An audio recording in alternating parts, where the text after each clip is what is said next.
Bem-vindo ao canal Fomos Testemunhas de Jeová. Bom dia, gente. Eu me chamo Thiago Pereira de Lima.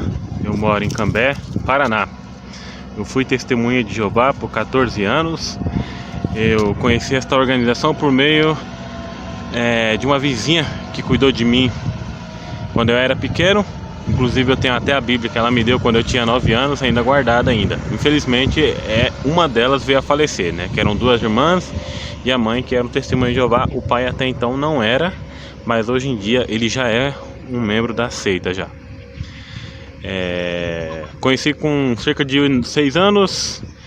Com 11 anos eu parei de estudar, né? Tinha estudado até o livro Conhecimento que Conduz à Verdade, aquele vermelho. Aí parei, que eu não tinha muita influência, não tinha quem ficava me incentivando a ir pro campo, ficar indo para as reuniões, sabe, essas coisas. Como eu tinha mudado da casa ao lado da minha vizinha, que era testemunha de Jeová, para onde eu fui, então eu acabei descontinuando, porque em frente comecei a ter outras amizades. Com 19 anos de idade eu decidi voltar, né? Eu estava levando um modo de vida que estava me colocando em perigo realmente, e aí eu decidi, inclusive nesse dia eu estava até bebendo com a namorada, praticamente de frente num bar, de frente com o Salão do Reino, ao qual eu ia quando eu era pequeno. Só que isso nem me passava pela cabeça, nem lembrava daquele lugar. Aí eu decidi voltar a estudar com a Testemunha de Jeová.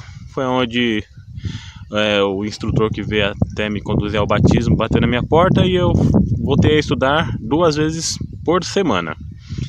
Rapidamente fiz progresso. Dentro de 6 meses foi a época que saiu aquele folheto Notícias do Reino número 37, o fim da religião falsa está próximo. Foi aonde eu decidi sair como publicador não batizado. Fiz as considerações, fui aprovado para sair como publicador não batizado, e saí ao campo já distribuindo esse folheto, no qual exige bastante coragem, visto que abordava bastante as outras religiões, né? Denominando ela como religiões falsas. 6 meses depois eu me batizei. Em 2007 eu me batizei, em março, no Salão de Assembleias de Vargem Grande Paulista. Eu era do circuito SP93. Tá. Futuramente eu vi a sair lá do estado de São Paulo e vim aqui para o Paraná, onde a minha esposa e os familiares dela moram, né? E estou aqui no Paraná. E foi aqui no Paraná que, depois de longo tempo, eu tive a curiosidade de estar pesquisando mais sobre, né, como realmente era a organização. Eu tinha muito medo de ver vídeos do Raymond de France. Até quando vi a imagem dele, sinceramente eu ficava com medo, né, porque ele tinha aquele título de apóstata, né? Eu imaginava que era uma pessoa ruim, uma pessoa rancorosa, né? Mas eu tive a curiosidade de ver o vídeo e vi que não era aquilo, né? Uma das primeiras coisas que me despertou a curiosidade foi o erro do cálculo de 1914, que era uma data falsa, né? Vi ali, né, do estudo do Carl Orloff Johnson, e também no site Jeová Info. Também é um site muito interessante, além do site Desperta de Antônio Madaleno de Portugal. E em fevereiro deste ano, de 2020, eu já saí mentalmente da seita, mas somente em abril, após a comemoração, né, o memorial da morte de Cristo. Acabou no memorial, eu mandei o WhatsApp para o ancião falando que eu queria o meu desligamento da seita. No domingo foi feita a reunião, e na outra semana foi dado o anúncio: Thiago Pereira de Lima não é mais testemunha de Jeová.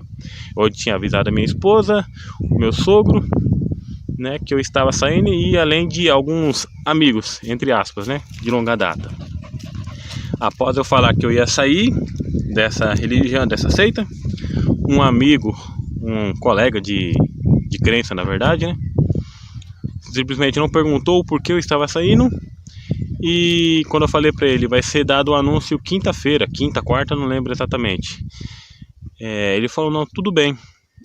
Na mesma hora ele me bloqueou no WhatsApp, me bloqueou no Facebook, e não procurou saber o porquê eu estava saindo, não indagou qual eram as minhas dúvidas.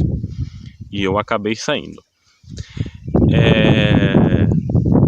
No domingo, foi dado o anúncio na quarta ou quinta, não lembro. no domingo, ou se não me falha a memória, no outro domingo, no outro final de semana, o meu cunhado, que é ancião, ele foi dar um discurso, que ele serve numa cidade a 130 quilômetros daqui. Ele foi para ajudar, que lá tem poucas testemunhas de Jeová, e tomara que continue assim. Ele foi lá dar um discurso, ele ia dar um discurso via Zoom, né, por causa da pandemia. Minha esposa perguntou se eu queria assistir. Eu falei, quero sim, eu quero assistir, porque eu queria assistir realmente o discurso dele, né. Eu particularmente não vejo nada. Se tem uma parte das reuniões que talvez eu assistiria, seria discurso, mas tudo de sentinela, baboseira. Eu falei que tudo bem, quero assistir sim. Ela foi avisar pro meu cunhado, e daí foi que ele falou, ó, a orientação é que não vai poder passar pro Thiago, né, por causa da situação que ele tá. E não passaram o link nem pra minha esposa colocar o discurso pra a gente assistir no celular dela e eu acompanhar, entendeu? Não sei qual era o medo deles, não sei se eles acham que eu ia ficar fazendo palhaçada na frente do vídeo, né? Eu não ia fazer isso de forma alguma. Uma que o meu cunhado me conhece, minha esposa me conhece, sabe muito bem que eu não faria isso. Eu acho desrespeitoso também. Sei que tem pessoas que fazem isso, mas eu acho desrespeitoso, né? Tem como a gente fazer militância, abordar, falar com alguma pessoa a respeito dos perigos dessa seita, usar os meios da internet e outros meios, né? Mas atrapalhar as reuniões deles, eu acho isso daí totalmente errado. Mas cada um decide por si, né? Mas enfim, primeira rejeição que eu recebi foi não poder assistir o discurso do meu cunhado via Zoom, porque eu estava dissociado. Um pouco depois aconteceu uma outra situação, que foi qual? Tive que ir na casa do meu sogro, da minha sogra, com a minha esposa, para buscar uma impressora.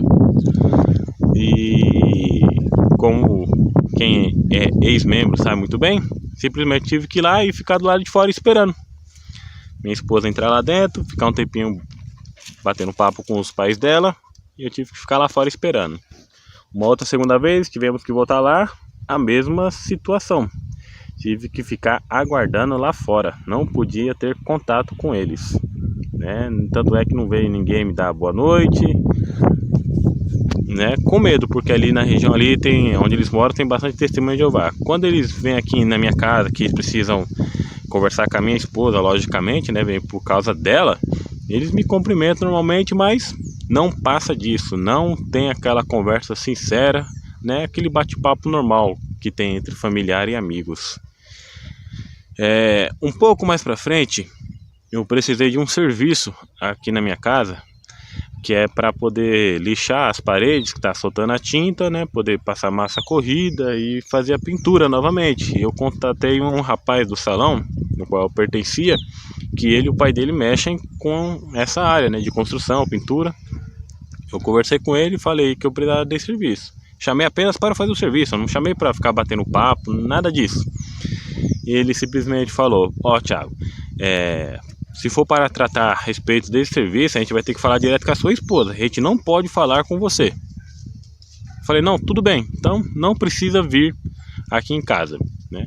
Lendo hoje o livro A Verdade sobre as Testemunhas de Jeová, de Cid e de William, que foram ex-anciãos. Inclusive o Cid e o William foram os tradutores oficiais dos dois livros de Raymond de France, Em Busca da Liberdade e o Crise de Consciência, né? Eu estava lendo hoje e vi que a organização, por assim dizer, ela dá brecha, né, nessa questão, porque ela fala que quando é assuntos comerciais, às vezes você precisa palestrar com uma pessoa que é desassociada ou dar orientações a respeito de serviço. Isso aí tudo bem, você pode fazer, né? Então ele desconsiderou até essa parte da sentinela, né, essa orientação. Mas enfim, fui rejeitado, né? Não ia vir aqui nem mesmo para fazer serviço, exceto se fosse para tratar direto com a minha esposa. Então, esse é o modo realmente operante, como é que funciona as coisas na organização, né? Você realmente é colocado totalmente de lado. Você não vai ter mais convívio com seus amigos, né? Amigos entre aspas, né? Que aqui realmente eu tenho um amigo no salão. Aqui no salão eu tenho um amigo, conversa comigo no WhatsApp, já me encontrou na rua, já me cumprimentou, né? Bate um papo. Eu sei que ele não bateu aquele papo, né, de bastante tempo, por causa de medo de outras pessoas virem e querer caguetar ele para os anciãos, né? Mas constantemente ele conversa comigo no WhatsApp. né? E uma também que eu não quero colocar ele nesse perigo. Se ele quiser sair, ele vai sair por vontade própria, eu não quero causar problema. Mas é o único do salão que conversa comigo normalmente e que até fala que esse negócio de não querer chamar você para fazer serviço na casa deles, né? Que até a namorada dele não queria me chamar para fazer um serviço na casa dela, para montar um guarda-roupa, que eu sou montador de móveis. Ele falou: não, para com isso, o Thiago não vai vir aqui na sua casa e ficar falando coisa da organização. Tanto é que realmente foi isso. Eu fui lá na casa dela. Na verdade, até eu evitei conversar com ela, né? Eu fiquei um pouco recatado nessa questão, né? Procurei só realmente ir ali e fazer o meu serviço, não puxar assunto, né? Em respeito, né? Uma porque fazia pouco tempo que eu tinha saído. E no final das contas, ela começou a conversar comigo a respeito de outros assuntos, né?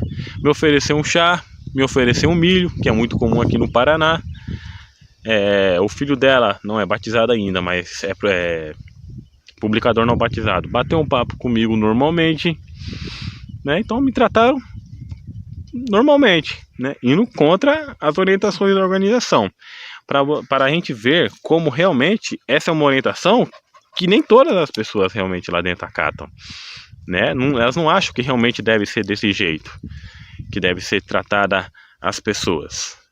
Mas, enfim, esse é o meu relato. Espero que isso ajude a ver as outras pessoas que não são testemunhas de Jeová ainda, a ver como realmente as pessoas são tratadas, se decidirem por vontade própria sair dessa religião.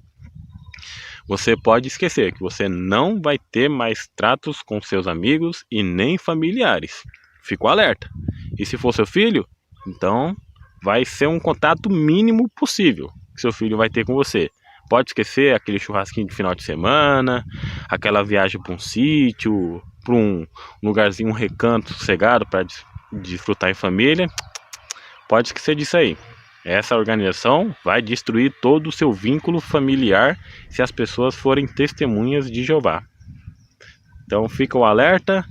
Deus abençoe a todos e que a paz de Deus esteja com cada um de vocês.